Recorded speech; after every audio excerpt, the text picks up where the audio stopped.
The nurse came in and gave him one additional shot from what the doctor had said. And so we go home and our son has a reaction. He's screaming all night long. We call the doctor the next morning and they go, "Oh no, we don't have record of that additional shot." You're listening to How I Grow This, exploring stories of gardeners from across the globe as we learn from their biggest tips and tricks to some of the things not to do. I'm your host, Luke Hammond. Hello, everyone, and welcome to the How I Grow This podcast. I am so excited to be joined with Josh and Carolyn Thomas of the homesteading family. And if you're not familiar with them, you are missing out because this couple is like the powerhouse couple of homesteading. And I know you have seen something that they have done or have been managing and are the leadership team behind the scenes of so much out there in the homesteading movement. And you guys, is that a backdrop or is that that's your backyard, right? No, that's the backyard. That's the backyard. No, that is real. So we are just wonderfully blessed with the beautiful, beautiful place in God's creation. Yeah, so for those of you that aren't on the video podcast, we are all over the place. The How I Grow This podcast is on YouTube, it's on Apple Podcasts, Spotify, anywhere you listen to podcasts. But make sure you check into the video side if you're interested in seeing their backdrop, because they're looking out it looks like they're on the back porch looking at this beautiful backdrop, and everyone's it's like, wait, is that real? Yeah, that's real life. So AI. Well, awesome. No Well, Josh and Carolyn, definitely. welcome. I want to start us off with this question of what got you guys started. And then I'm going to start kind of digging and scratching at the surface, if you will, cultivating into the challenges and the highs and lows of your guys' gardening story. Because for those of you who don't know, they have a bunch of children, like a bunch. So let's get into some of that. When did you guys get started gardening, homesteading, and this whole kind of business? Wow. That's a big question. I think both of us had some element growing up of some of these things. I know my mom always had a garden as long as I can remember. Even when we lived in the city, she would have some small bit of a garden. She always wanted homegrown vegetables on hand as much as she could. And so there was always a little plot with something in it, even if it was just some greens. And she often had chickens. She often had, a few of those things going on. And she was a big proponent of home-cooked, home-raised meals in her own, small city backyard sort of way. And so that was kind of my experience growing up, was like that from as early as I can remember. And I had quite a different experience. I didn't have that all of my growing up. I actually had a very broken childhood, but my grandmother, who I lived with for a good period when I was a child, did garden. That's one of the things she did with me for a few years in the elementary years, where we connected about a lot of things in life. And it was over this little triangle in the backyard that I think she did just for me. She grew up gardening, but she lived a more modern life. But while I was there, she gardened. And so that was a real special place in my childhood, even though I didn't come back around to it till many years later. Yeah. Yeah. So I think when we got married when we got married, we were in the suburbs of Los Angeles. We were living on a second-story apartment. So we had a little tiny balcony. And we were both so, I guess, homesick in our own way of being out in the country, where we both kind of come from at least a good chunk of our childhood and growing up. And here we found ourselves in the city and it seemed so sterile. And so we filled that balcony with little plant. We had herbs, we had lettuce, we had tomatoes. Whatever you could do in a pot or can or jar. And we were so unfamiliar with life without a few animals around that we got a bunch of parakeets inside the apartment. The three amigos. The three amigos. And Wow. and so we just over-engineered that place. There was just way too much in there until it was all kind of bursting at the seams. But when we got the chance to get back out into the country, get to a small place with a little backyard, we just started filling it with plants and animals. and then eventually children. So, Well, and it was, I mean, even then, when we bought our first home, it's a quarter acre in the country. We got to move out of the city back towards where we had spent a lot of our growing up. And like Carolyn said, we filled that up with things, but it was hobby. It was, yeah. kind of reminiscent of our childhood, different experiences she had, we had. And it was really with our firstborn and an experience there that and I'll let you dive into that, but the nod towards moving in a direction of a lifestyle of getting serious about what we were doing started. Yeah, when we had our firstborn, we kind of did what everybody does. You start looking at life a little bit differently. You start looking at it and maybe, taking stock a little bit and like, wow, what are we doing? Um, But the big thing that happened for us is that we were kind of following a regular model of taking care of our family. Um, and we were taking our firstborn into the doctor for his regular well baby visits. And, here we are, take him in for the first time, this little tiny baby. And and the doctor says, well, he needs his vaccines. And so I Okay. remember very, very clearly the doctor saying, the nurse is going to come in and give him is 2 or 3 shots. I can't remember at this point. And the nurse came in and gave him one additional shot from what the doctor had said. And at the time, you just think, oh, he just misspoke. Like you don't think about it very much. You're a new parent. You have no idea that you should be questioning the medical You're system. trusting just the medical system and what they're doing. And so we go home and our son has a reaction to these vaccines Oh. and he's crying, he's screaming all night long. We call the doctor the next morning and they go, "Oh no, we don't have record of that additional shot. They didn't give him an additional shot." But we had been there. We had been holding the We baby through both them all. watched it. We know that Yeah. there was an additional shot. So they didn't even know what they had given him. And luckily, he completely recovered from that. But that moment, I think, shifted the trajectory of our lives because all of a sudden we realized we just watched that happen.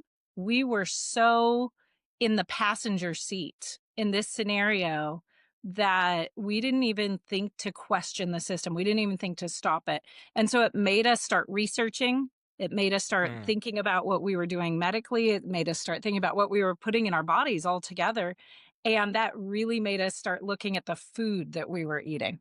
Yeah. And Carolyn and I, to go back a little bit, we were kind of foodies anyways when we were dating, when we were doing, we love food. We love to go out to dinner, nice meal. We really didn't have to do with health. It just, we love food. And so as we started making this connection about the food that we're eating and the food that we're now feeding our children, and that became an eye opener, as we realized, well, we're not sure we can trust the medical system. We pay a little more attention. That just naturally led to, oh, well, we got to look at the food system Mhm. and what's in the food.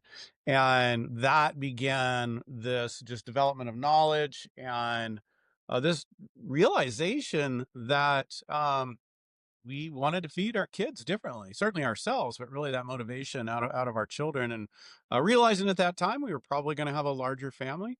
And so it kind of went from that realization to like, whoa, organic food. And now you're talking 20 something years ago. Organic food Yeah. is much more available on the shelves now than it was then. And while it's still what a lot of people would call expensive, it really was then. And so it became clear to us that if we're going to walk with these ideals, we're going to have to go from hobby gardening, as kind of like being Mm. in the country and a little few fresh tomatoes and this and that here and there to, whoa, we're going to have to really get serious about raising our own food. Yeah. Yeah, and I think it also opened our eyes to all sorts of different things, and this is where we switched from just kind of doing what everybody else was doing and following mainstream advice to Right. going, "No, I think if we want different results than what we're seeing everybody else get around us, we need to actually do something different and not just keep doing the exact same things that we're seeing everybody else do that's not working." And so that we ended up applying to all sorts of things from the entertainment that we engaged in with our family to the way we thought about business and work to, to definitely the food to just, I think everything that we did, we started going, let's think about this and let's think about what whatever the current decision was, where is that gonna get us if we keep following that path, and is that where we wanna go? And, that definitely took us off the mainstream path. It got us Yeah. in all different directions that are not, considered normal and mainstream. But I think that that has been really successful for Yeah. us, and just being really intentional about everything from our food to our medicine to, our faith to our family structure, even to the chores the kids are doing. That Hmm. just really informs a lot for us. Created a lot of intentionality, and this is something we focus a lot in our family a lot, is it showed us the need to get intentional. So we just over time Right. started getting more and more intentional about every area of life. Yeah. Yeah. So that was when did the vaccine incident happen? What year was Well, that? that son is now 20 years old and 20 has his own first child, married and has his own first baby. 2005. Yeah, there you go. Okay, so this is 2005, um, and he's getting his infant shots, and you guys have this experience, and your eyes are opened in kind of a deer in the headlights, going, "Whoa, I'm not okay with this. This is not cool." Because like 2005, like most people think of 2005 as really sophisticated medicine. Like it they do. Like there was a lot of Mhm. trust in the government. There like Yeah. overall, like it wasn't like people were in 2005 were thinking like this, like we're on a healthy trajectory as like people are Right. living Mm. longer and all this. This isn't like 1920. This is Right. like 2005. Like you have kind of this like awakening here, and then you're like, oh no, how quick was it that you made the connection between our food may be contaminated and I need to be producing more of our food, and I don't trust the hospital? Like a lot of people probably wouldn't have put that together very quickly. I Well, I I think can, we Oh, you have a well, I I want to thought take there this one because Carolyn's a phenomenal researcher. And so I really think it was an accelerated Hmm. path because she dove into kind of like, whoa, what's going on here? I think it's hard for those people that maybe know us now or see us now to imagine that we were like mainstream. I mean, we were moved to the city, Right. build a career, just regular medical system. Yeah. I mean, we were health conscious. We were on that side of things moderately, but we really Mm-hmm. were just doing what you do. Mhm. And so that you get into that doctor's office and you do all that, but you catch this anomaly and you kind of go, huh? And then this event happens. Well, it really kicked her off, and she's such a phenomenal researcher when she gets going on something. So I think the Hmm. trajectory went a bit fast because she quickly went into medical system, vaccines, what are in Mm-hmm. vaccines. We hadn't thought about any of that stuff, and so she's just like Right. giving me all this information. It's like a flood of information of whoa, and like all of a sudden you're thinking about vaccines and the doctors, the medical system, and so it's hard to put a thumb on it, but it went pretty fast because it got pretty connected. Okay, well, why are we so reliant on this medical system? And that also, well, where you go? You go to the food. Why are people so unhealthy? And why do we need a medical system that's unprecedented in human history? It points to the food that Right. we're eating pretty quickly. Yeah. Yeah. Right.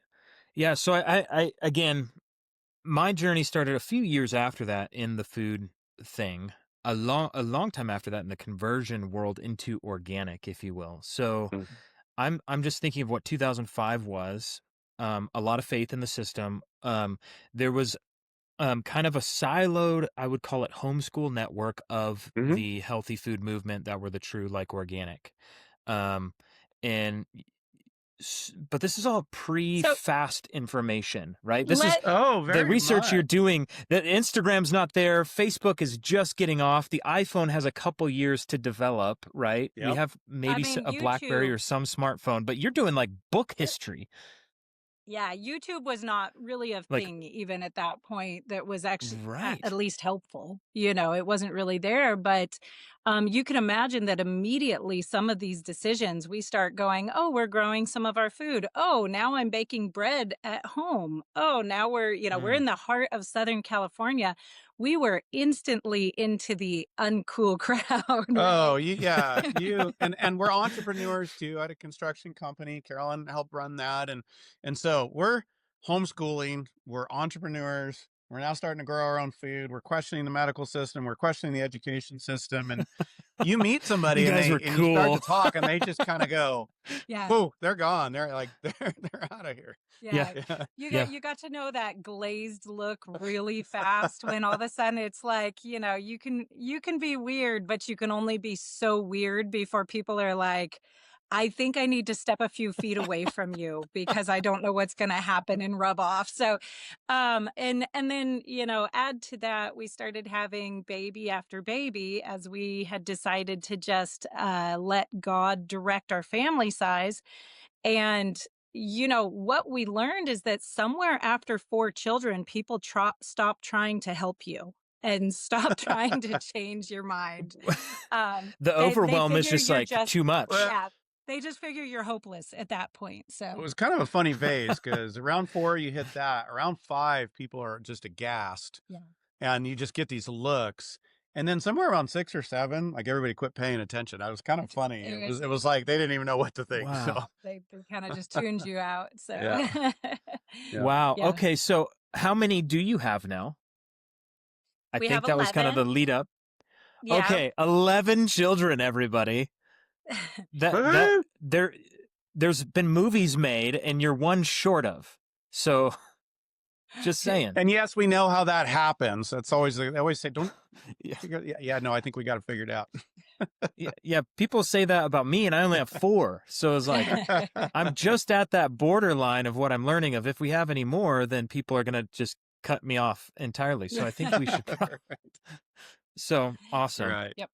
Yeah. Now, what there's this transition that's taking place in LA, and around what time did you guys say, all right, this backyard quarter acre plot isn't working for this size family and we need to move to some bigger space? And um what did talk to me about that transition, how many kids you had, what that move looked like, was it a career move as well? And then how did you navigate? There's a lot of spinning plates and children, you know, in this. How did you navigate that?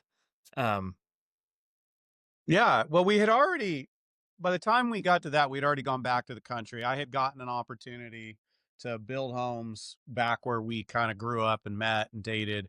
And so we were already making that transition. And that's where our first son came along.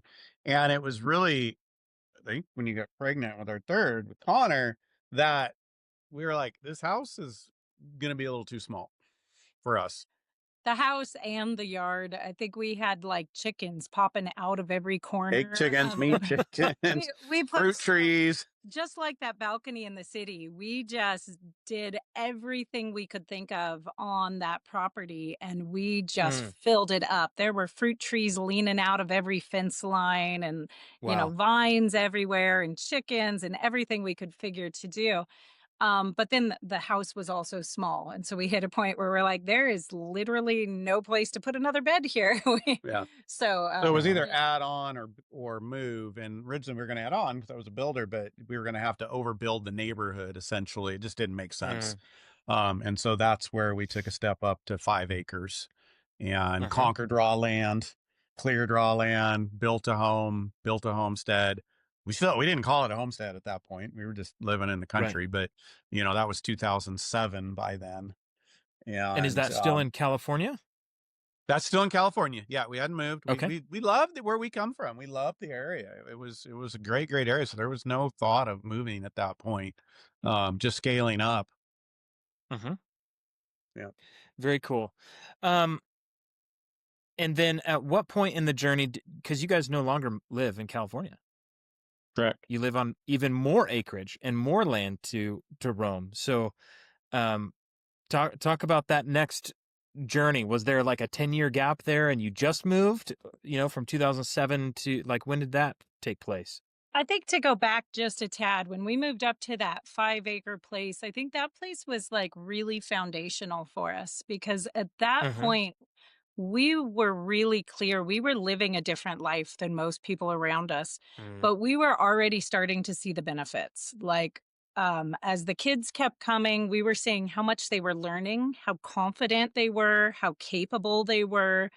Mm, It was drastically different than what we were seeing around us. Everybody was healthy, gotcha. everybody was doing really well. And so this just really started in our hearts that we wanted to share what we were doing with people because it Gotcha. was so different. And people kept saying, like, what? And most people would just kind of glaze over and the conversation would end. But occasionally you'd get the people who are like, wait, you can do that? I didn't know you could do that. And, again, we're back. It's so early. YouTube's barely taken off. Anything that's out there is like, Right. it's kind of the wild, wild west on the internet still. You have no idea what you're going to get. There's no like fact checking anything out there at that Uh-huh. point.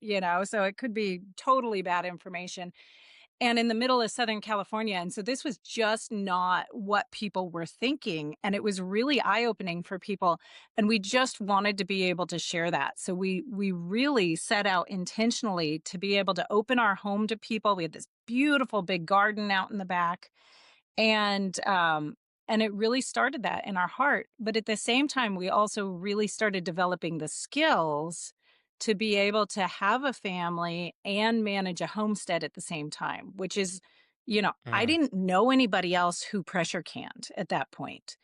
mm, We didn't know anybody else who had a large family and who homeschooled and who did all of these mm. different things. So there was nobody to ask questions to. I had zero people to go, be zero other moms to go to and be like, what'd you do when, you're trying to homeschool and the green beans are ripe and you have to deal with them and you've got babies and toddlers while you're trying to teach somebody to read.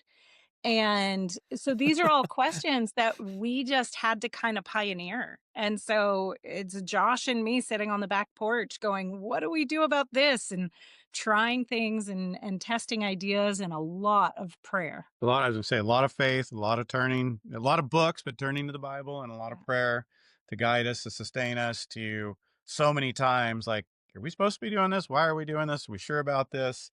And just being confirmed over and over and over that this is the path. Yeah. Yeah. Yeah. And So, we spent that was 2007. It was 2011 before we started looking at transitioning out of California. Yeah. okay. As I'm hearing this and kind of like receiving it and metabolizing it, and I think about the perseverance that you guys had to have had. Because I know like what it takes at the homestead level, at the production farm level, and only having 4 kids, right? Like I'm like, Mm. oh no, like, and all homeschooling, the chaos that can ensue, and it also reminds me of just so many different people that started this lifestyle recently, and I'm going to say like in the last 5 years. Either they Mhm. got a COVID scare, or maybe Mhm. just before Mhm. COVID, or maybe Instagram made homesteading cool. Um, and they've tried to jump into this lifestyle, plant a garden, get some chickens, do the stuff, do the things, Yeah. make the sourdough. And now they're doing all of it at the same time, and they're in complete overwhelm and chaos mode. Yeah. Um, some people don't even get that far.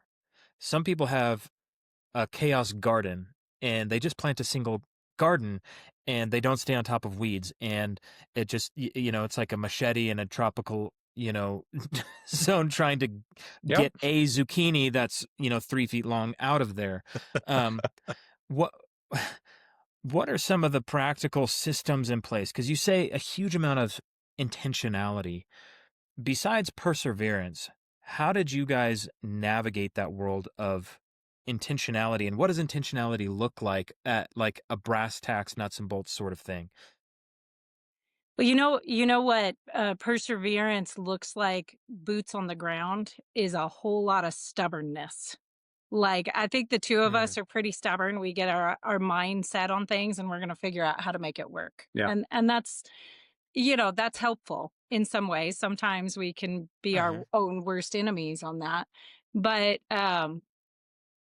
I think for us, the biggest thing that we have learned is that, getting systems into place, repeatable nameable systems is just gold for anything. And I Mm. would do this whether I was on a homestead, whether I was back in the city in an apartment.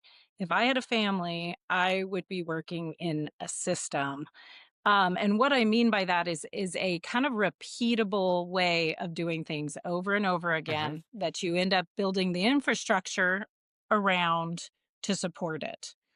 Yeah, I think what and some of the systems thinking and some of our thinking really comes out of permaculture. And I first heard the word Okay. permaculture from Joel Salatin and a Stockman grass farmer. We were raising grass-fed beef on accident when we moved, bought that 5 acres. Oops. We ended up with a 600-acre lease next door. And a friend of mine said, you should raise grass-fed beef. We didn't really know anything about it, but we like good beef. So sure, why not? And I got through Stockman Grass Farmer, I got introduced to Joel Salatin. I got introduced to permaculture through him.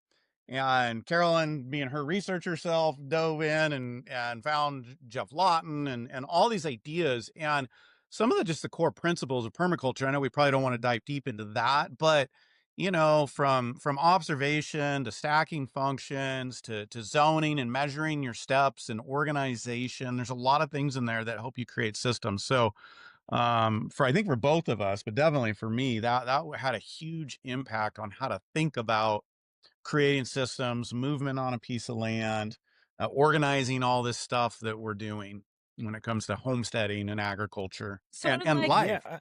on like a super practical level, the way that plays out is, you could ask yourself, how do I get that big pile of laundry done today? Because I have to get it done because nobody has clothes. Or you can ask yourself, what steps can I put into place every single day, every single week in a way that makes this work really simply and easy for my family? And that's the difference between having a system and just getting something done. And that when you start thinking, okay, laundry is perennially a problem. I say laundry because I have so many kids. It's always the problem, right? Laundry and dishes. But it's easy to just like, I just have to take care of it. I have to get done with it. I just have to Mm. do it. That's the only answer. And the reality is if Mhm. you don't have the pieces set up so that you predictably stay on top of it, and that Mhm. everybody knows how to handle the laundry. You know exactly what day or what time of day or whatever it is that you're doing the laundry. And then you think about, the system there, the infrastructure. Does everybody have the laundry hampers that they need in the right locations?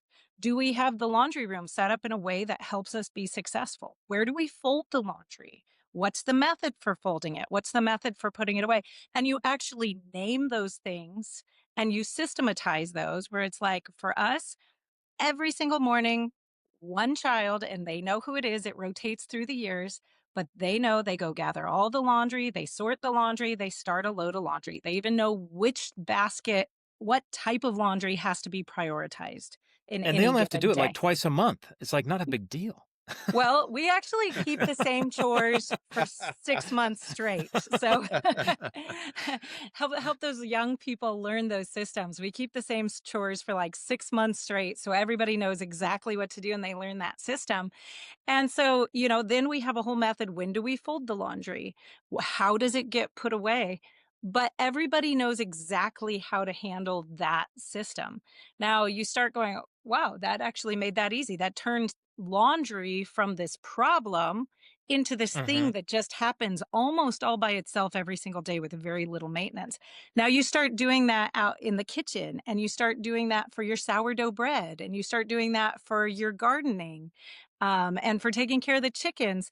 And it's like all these things just fall into place, and you're able to know exactly what's supposed to be done and when it's supposed to be done. I want to add a layer to that too, because there's timing and a system even to the 6 months and the change, right?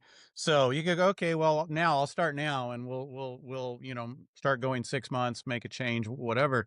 It's actually very calibrated and calculated. There's a fall switch and a spring switch because when you come to spring, the days are getting longer, you're Mhm. switching outside. All the nature of how your life works in this type of lifestyle starts to shift. Mhm. And so you're Right. making that transition right at a certain period of the year. Likewise, you get to the fall about 6 months later, everything is Right. switching gears again. And so there's layered thinking there is what I want to draw out that makes that even 6 month, kind of rotation work. Yeah.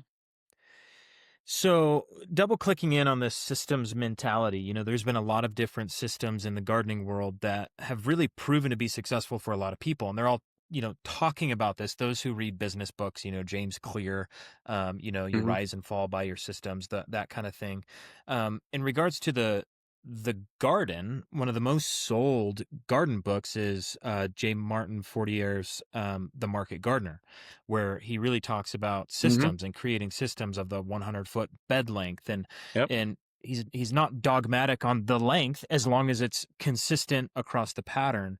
Um, what kind of systems did you guys implement in your garden in order to stay on top of weeds, watering, uh, pest control, harvesting zucchini legs? Because I imagine you guys have at this point a pretty big garden to feed all these folks.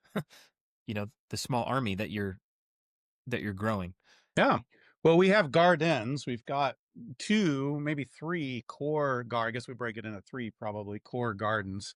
And that book, by the way, shaped my gardening a lot, especially for the scale that we're working at, even though we're not market Mm, gardeners. But I think there's some key foundational elements, and one is soil. No matter what style of garden you use. I think there's lots of different gardening styles that are great, you know, and organization styles, but soil is key. Mhm, mhm, No-till, generally, we're not purist, but generally no-till is another key method. So building soil, no-till. mhm.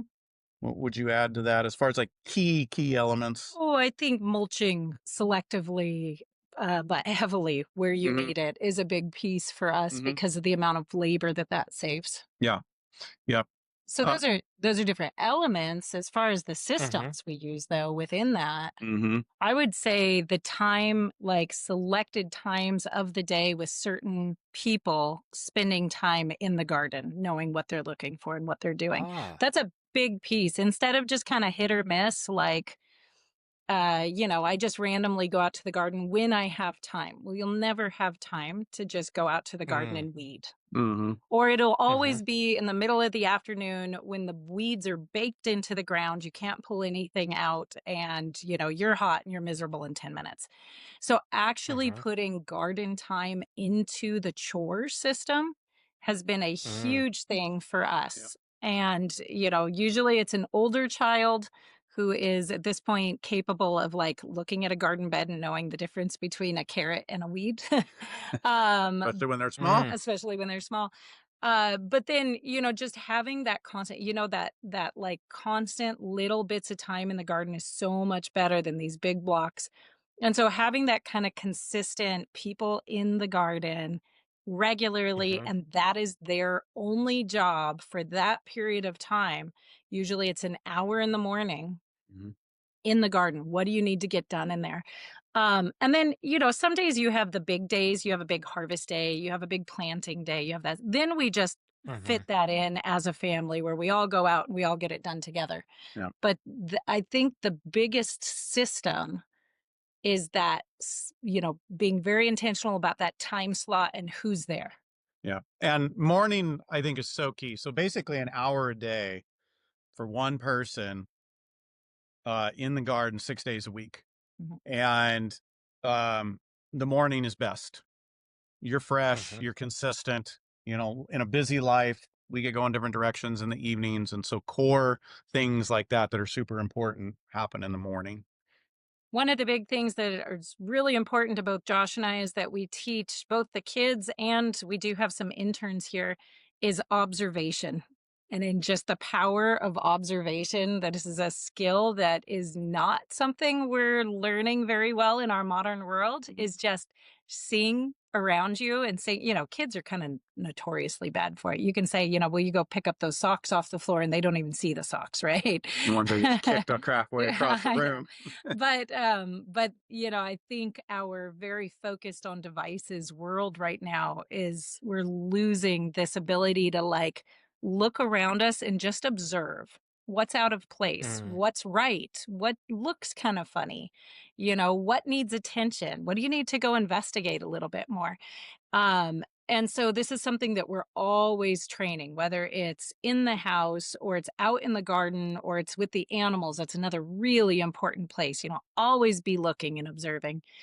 And that's one of the biggest elements of this person doing a garden chore is observing. Like, walk up and down the row. You can walk up and down the row, look at each plant and determine, Hmm. are there weeds I can pull real fast? Does anything need to be harvested? How's the water doing? And are we having a pest problem?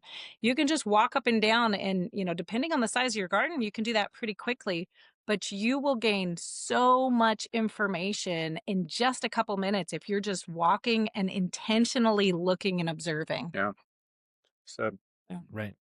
So how do you um all the perseverance, all the systems that you're talking about is building in a discipline in your life mm.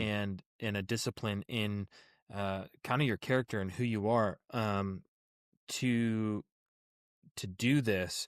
How are you instilling that in your children, and how did you instill that in yourselves as well to have that kind of daily discipline practice 6 days a week doing this? And I'm sure it translates into everything else in your life, not just, the garden or getting up at a specific time, but what are those things? Well, I think we both come to it pretty disciplined. We made a decision when we were getting married to pursue an entrepreneurial life. She was wrapping up college. I was working towards a degree in architecture, and we just decided that wasn't for us. That we wanted an entrepreneurial life, and I think we were naturally suited for that. Mm. We did a lot of studying, a lot of reading, and that lent itself to the homestead life. But that just is a life of discipline in and of itself. If you're gonna go out and figure out how to generate your If you're going to own do it well. income and do it well, you've got to be disciplined. And so I think there's just a combination of that choice of lifestyle with our natural personalities, and then something along the way in the journey, and I don't remember where, maybe you'll remember where, as we were studying culture and the systems all around us, right? And medical system, food system, education, all this stuff, and the problems of them, the other theme that came up was we have a culture of consumers, and no culture, no nation, no family, no individual survives when it consumes more than it produces. And so we set out to be producers to make sure we're producing in this world more than we're consuming. And so we set out to raise a family with that mentality. And that's some of that intentionality that just requires discipline, because that's not our nature. Our nature is to consume. We want to take the easy path and consume resources. And so Mm. that really requires discipline if you're, especially in this world where you can consume everything at the flash of a button now, Yeah. and anything you want. Um, it's just required discipline to live out that ethos, I would say. Yeah, and I think with the kids, you can't really expect them to be anything that you're not willing to be. Yeah. And so, on Mhm. the other hand, though, you can't expect them to be anything that you haven't brought them up to be either. And so, one of the things when we started looking at living intentionally, and, I really think some of this happened by the grace of God because we weren't maybe as intentional as we would like to have been even back then. It was all such a Mm. new world to us. But getting up, getting having the children get up at a certain time of morning. Yes, even the 2-year-olds are getting up on Mhm. time. We don't walk around in our pajamas. We get up and we get dressed immediately. We just kind of have a pretty much no pajama policy out in the main part of the house because it's like pajamas are for going to bed. When we're up, we have things to do. We're up. We're We're up, we're headed in doing a things. certain direction. Yeah. And so it was get up and start ordering the day. We don't, we're not huge schedule people. Um, there's markers in the day on the clock because, Josh has to be at work or there's meetings or different things that we have to hit. But generally in the household, we're a little bit more uh, living by the order of the day. Rhythm. Yeah. Mhm. Yeah, the rhythm. That's a good way of saying it. And it's just, first we get up. We always do our chores first, before we eat breakfast. Nobody eats breakfast before we've gotten all the chores done. The animals are taken care of. Animals always eat before the people eat. If they're dependent, Hmm. anybody dependent on you eats first, Hmm. right? All of the basic things are done. And then we all get to sit down together and eat together.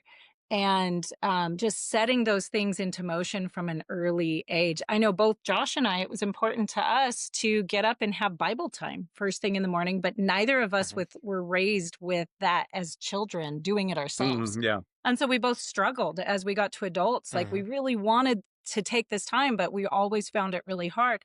So we just started when the kids were 2. They had little picture Bibles and they just spend 5 minutes looking at their picture Bibles first thing in the morning in bed before they even got up. Now our Hmm. kids are much more consistent. All of them now have their own Bible time first thing in the morning before they're up and going. They struggle with it way less than we struggle with it because it's something that they started with from day one, Hmm. and then they saw all their other siblings doing it. And then it's like, oh, Hmm. I want to do that too. So it just becomes this really positive reinforcement. Um, you know, the more and the earlier you can help them build those habits that you hope that they'll have as adults and those character traits, the more they're going to stick, the easier Hmm. it's going to be for them. And if getting up and being a hard worker and not lazing around all day is a something you hope to see in your children, then one, you better do it yourself and model it from a Hmm. very young age, but you just help build that into their program, even when they're, 1.5, 2, 2.5, 3. And then it's Hmm. just the way humans live to them. It's not a shock to the Right. system when all of a sudden they get to 7 and you're like, chore time, you just got old Well, enough. Now you get to work, Yeah. right. Right. So, I want to pivot a little bit from that. Well, that was super, super good. About a month and a half ago, I somehow got in the Josh Thomas homesteading family algorithm and I got locked into this 40-minute video that just shocked me. And this video was you saying, um, Carolyn and I are contaminated. We took Oh, this test and we have high levels of glyphosate or Roundup in our system.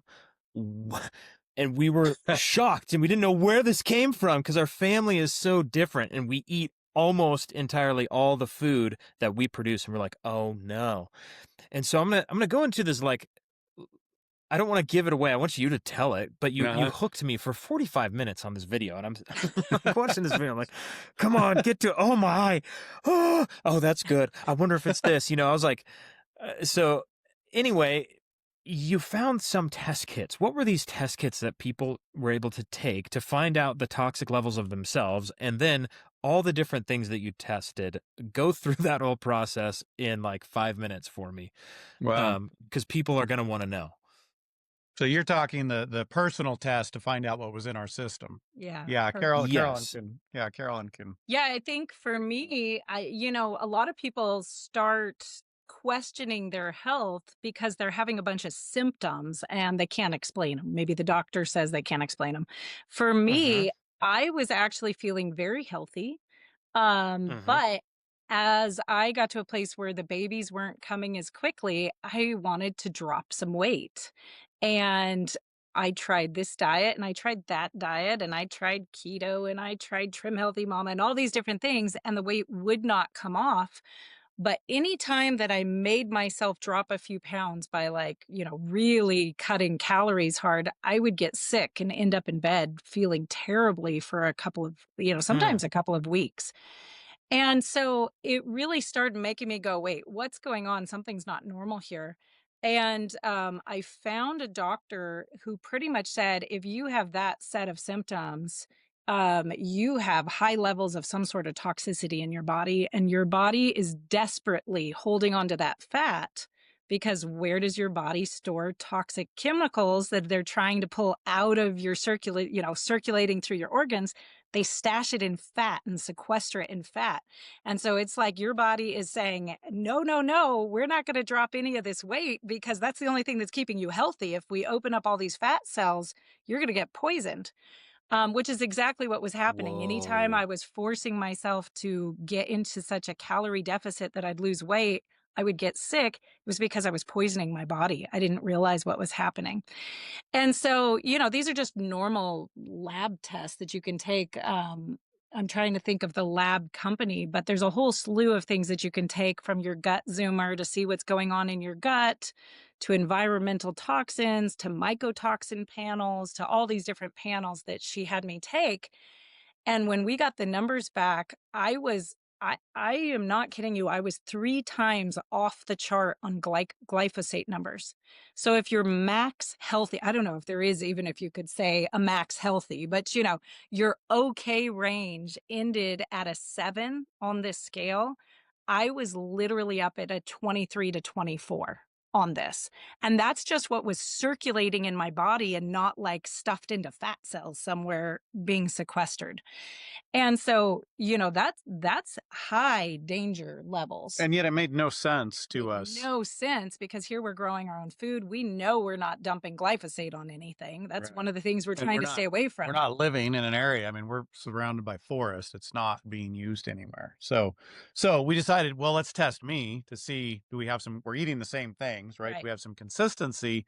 And to a degree, yes, I came out way, way high in the red. I wasn't half as Yeah. toxic as you were. I don't know. I'm way more toxic. So the But reality is basically everyone's body can metabolize certain levels of toxin differently, yeah. even with a similar diet or Well, or, and or when you volumes of add diet. in pregnant and nursing for so many years, your body, when you're pregnant and nursing as a woman, it does everything it can to get those toxins from out of circulation in your system, because they're Mm, dangerous, and they're dangerous to baby. And so it's not pulling them out and detoxing them when you get them, it's wow. sequestering them. And so, as we've gone through and we've done all different looks at like, what could this be? It was really confirmed it's not a current load of glyphosate that we're getting. We're not currently getting doses of glyphosate. Well, not at that level. We did find a little. Tiny bits. Yeah. But the high levels we were experiencing are historic of some sort, and we've never been able to pinpoint it exactly. Yeah. We Gotcha. found a little in a mixed feed ration we were feeding the chickens, the meat chickens and the egg layers. But and we couldn't tell how much was in that, but that didn't add up in any way to Okay. to the levels and the quantity. So the doctor determined that must be historic, historic load that your bodies have held on to. Maybe she was exposed more at one time. We don't know. Maybe her body just held on to it more. Um, and but there it was. Yeah. So So that's I kicked think that's off a really fun about 18 months now of detoxing. mm, um, but I actually right now am waiting for my test results to come back. I've just done another lab test to see where I'm at. I did one back in January, and I had cut all my levels in about half. And so that was wow. really good start. But half is still like way into the red zone. So I'm like, no, I'm going for 0. I want nothing left in there. So Mm. so we'll see where I'm at right now. We both also had small bits of mold. We had some other I actually things. had a lot of You mold had a and lot of mold. You had some construction chemicals. construction chemicals, mold, and fuel additive stuff probably from my Yeah. aunts. Yeah. Yeah. So yeah. Interesting. So uh, what what I was so enthralled by was I guess it was a measurement that didn't add up, but you went through you tested your soil, you tested Hmm. your water, you Yep. tested the rations going into all of your livestock animals, Hmm. and the only We traces that you found were in a non-organic feed ration for your broiler birds. Is that correct? Broiler and layers. Yeah. We Okay, tested your all the broiler and layer. grains we use Yeah, for our whole own grains. house We too. tested all the whole grains we were getting, which were not organic at the time, and they all came Uh-huh. clean, even though they weren't organic. They all came clean for glyphosate. We didn't test for any of the other, herbicides Uh-huh. that might have been there. That did push us to go completely organic on our grains to eliminate that possibility. So it Uh-huh. shifted the way we feed our animals and it did a few things because the glyphosate was there. We just made a shift and now we bought grains all the way Mhm. around to eliminate the possibility of that. So at that point, was there glyphosate contamination that was actually going through the broilers and then going into you, or is that data inconclusive? We didn't test on that. I don't know how you would as a you'd have to get the food Test tested, I guess, cooked food, and we Right, didn't. test We an couldn't come. egg, test a chicken breast. Yeah, we couldn't come up with any tests that were I mean, I couldn't even find any that I didn't have access to. I just didn't find any that did that kind of testing on, cooked food, meats per se, proteins. You, Uh-huh. you had tests that could do the grains and I feel like I could do the dairy. I don't remember. We did a bunch of different stuff, but not those things. So yeah, there was never conclusiveness. Is that transferring all the way through, to us? But we went ahead and eliminated it anyways in the spirit of like, Uh-huh. we don't want to support that. We certainly don't want to be ingesting it anyway. Right. And we also in this drive to detox and to get our bodies cleaned out, you just want to eliminate the possibility as much as you can. Mhm. I recently had a podcast interview. It actually came out on Tuesday of this week that was with Becky and Cam Porter of the Seasonal Mm, Homestead. mhm, And Becky's story is very similar to where their journey into homesteading started with her health and moving from, correcting her health and the issues she had after, I think, baby number three. Um, and just the way her body was handling that. And she recognized that the more that she ate from her garden, mm, the better she found. And she tried all the diets. She tried keto. She tried vegan. She tried vegetarian. She tried everything. And the cleaner she s- began to eat, the better she got over a slow period of time, and having something fermented every day and all this kind of stuff. And it really just brings us back to um, the garden of the home garden where you are in control of the mm, garden inputs, the seed inputs, the kinds of food that you're consuming. And so many people are um, not growing a garden at all. Or maybe their garden is very, very small, or they're not supporting a small local organic, farm from where they get their food. What's kind of your encouragement to those people of, you started in a little apartment in LA with some parakeets to hear some bird noises and a couple like potted plants, to now you're on lots of acreage, and you maybe that's not the path for everyone, 11 kids and um hundreds of animals and a huge garden and 100% control of your food system. But where should people start? Where do they lean into first in that Well, can journey? I can I jump in here? Because I think just to tie this back to the health, because I know we've had people say to us like, "Wow, if you guys have that kind of toxic level, what hope is there for those people who are not growing their own food and aren't living this way?" And I think one really important takeaway is that when both of us were working with our doctor, we got all of these toxin tests done, but we got all of our regular panels, we got everything else done too.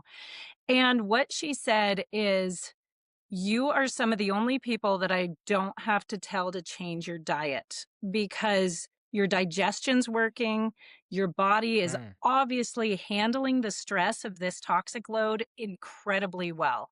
And so, the takeaway from that is, yes, there are high toxins in our modern world, but the food that we eat and the choices that we make do make a huge difference in how our mm, bodies can handle that and the stress load.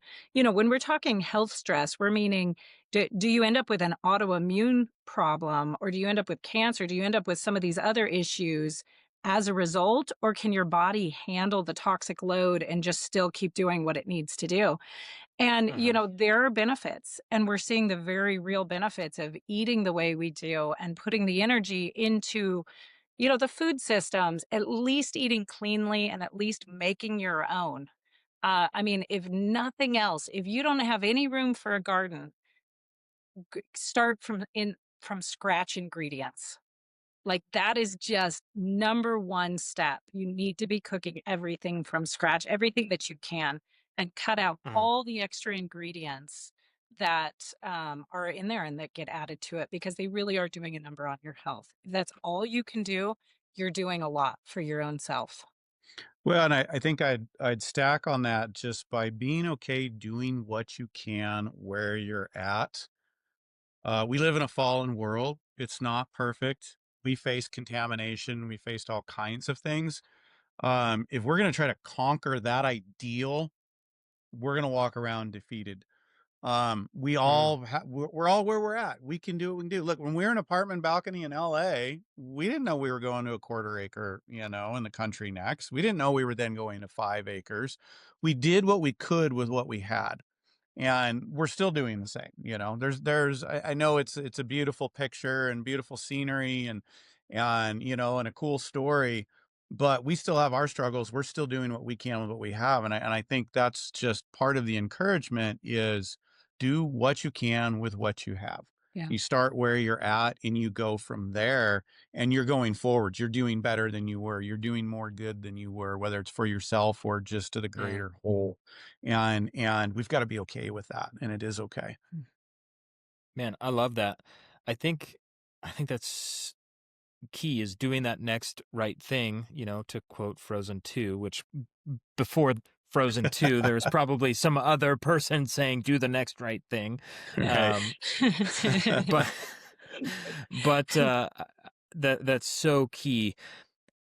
If there was a beginning gardener out there that's listening to this and they've never planted anything, what would be the top 5 crops or 3 crops? Let's just go 3. What's the top 3 crops they should try to start with? Oh, I think you go to your local garden center and you ask them what grows so well here that you can't stop it. And you start with those. If you like eating those things, like make sure I you don't like really eating like them. mesquite beans. No, Growing here in Arizona, like, the question the question is, do you like zucchini? Like, if it grows well and you're not fighting your environment to grow it, you're Mm, gonna do so much better with it. And if you that's like good advice. eating it, you're gonna do better. So think about what you like eating and find out what grows really well in your area and start with the like cross section of those 2 things. Awesome. So, what you like eating, what grows well in your area, and the intersection therein. Yep. For you, Yep. what are those things? What are your favorite 3 crops in the garden? Oh Could gosh. you get to 3? Did I get to three? What are my favorite? I don't. Whew, love them all. Yeah. Gosh, I love corn in its season. I do love the corn. Yeah. Um, I I, really like cucumbers. parsnips. Yeah. We grow a lot of root crops Really? because You they. put parsnips as like top I 3 out of love all parsnip. I love really? parsnips. Yes, I absolutely love them. It's my favorite. The root Wow, I crops. think Yeah, okay. not turnips. Fair enough. Parsnips. I just think that's so amazing. I don't know that I don't know of anybody that's like, oh yeah, parsnips, my favorite. You know, I Oh, love it. I man. don't know. A lot of Then people grow parsnips. I don't More people need to grow parsnips. yeah, and roast them It's in the true. oven with just a little bit of salt. Oh, they are like carrots, but 10 times sweeter. They're Yeah. so good. There Oh, we but go. I mean, then you get into fermented beets fermented beets. Yeah, Where does it stop? I I don't don't know. know. It just when it's homegrown and you've grown it yourself and you nurtured the soil and you've worked together as a family and it just what can you grow in your area that grows well for you that you love? You're going to love it, and it's just it working in your Yeah. environment. Um, It's it's kind all of like amazing. it's kind of like asking us which are our 3 favorite children. Like you can't pick those things. Can't do can't You do it. can't do Yeah. it. It's wrong, but parsnips. No. Yep. I'll stand by it. I'll stand by I it. love it. I Hey, love it. 2 more lightning round questions and we're going to call it quits here. cool. What has been your biggest garden failure? Oh, And I why do mean, you we've think it had happened? whole gardens fail, so we are very good. This goes back to us being stubborn. Like we're good at failing and failing and failing, and yet we just keep trying. I don't. What would be the biggest garden failure? That pool, the kiddie pool garden we tried to do in kind of the desert area of California. Yeah, that didn't do a whole lot, but we had a garden in an area. We were in transition and yeah, and didn't have anywhere to garden, so we built like a almost like a hugel culture in a kiddie pool. And Here- it it it here's did. what you're hearing. This is one of the keys to success. What failure? They're all just learning moments. That's all. We have no failures. It's a Yep. mindset that says, ah, I I'll learned a tell you thousand failure ways right how now. not to make that light bulb. yes, Here's a big yes. failure as a seasoned gardener. I was all excited this year. I've got an area up in this orchard that we're developing. It's wood chipped, wood shavings. So this is why. So wood shavings, not the chips. Been there for several years, and I'm like, I'm not using this space. I want to grow more food for my pigs. So we loaded it up with squash and sunflowers, and it's done nothing. And that's I've got that right now, and I've been walking by it, and I didn't want to go over there. I'm like, what does the matter? What did I do? I should Mm. know better about something. I mean, it's failed. Like the sunflowers, you see them right here, and they're 10 feet tall, and up there they're this tall, and I planted them 2.5 months ago, and now the chickens ate some of the squash, but the squash are all measly, and I did figure it out. So we'll leave this one a little bit of lesson. These were wood shavings, and I put them on very thick, and what they did was they made a thick mat. Underneath, the soil is changing and getting better, but I think it's cut off the oxygen in the water. But I just mulched it and thought, it's been here for a few years. I should be able to add a little compost. I should be great. And I didn't take into account a few of the factors. So that's a big failure that I've had right now. And I've learned something from it, as you said. Very cool. Josh and Carolyn Thomas with the homesteading family. Where can people find all your stuff? Where do they go? Homesteadingfamily.com. You can find us on YouTube, Instagram, Facebook, kind of all the big places. But yeah, homesteadingfamily.com has it all. Awesome. Well, thank you guys so much for jumping in and being willing to have the conversation. I think I've been inspired in several different levels, and I want to move into more intentionality in my life and a little intimidated by the 11 kids thing and feeling my chaos of 4, but I think I'm going to try to make some small adjustments and just keep growing those kids and those crops. And they keep growing and it gets better. We'll just leave you with that encouragement. Yeah. Ooh, Yeah. It there gets we better go. now. No matter how many you have, keep doing what you're doing. Yep. Yeah. And it's been really cool Awesome. to hang with you, Luke. Thanks for having us on. It's been a Hey, joy. absolutely. Thank you so much. And thanks for staying tuned all the way to the end. We're so excited that you're here, and that probably means that you enjoyed what you heard. You found some value in it. If you could, go and share this with somebody that you know. That really helps push it forward in the algorithm. Hit a like, a subscribe, hit a review. It makes all the difference for us. Thank you for listening to the How I Grow This podcast, and we are dedicated to bringing more of these stories to you to help you grow at the next level. We'll see you.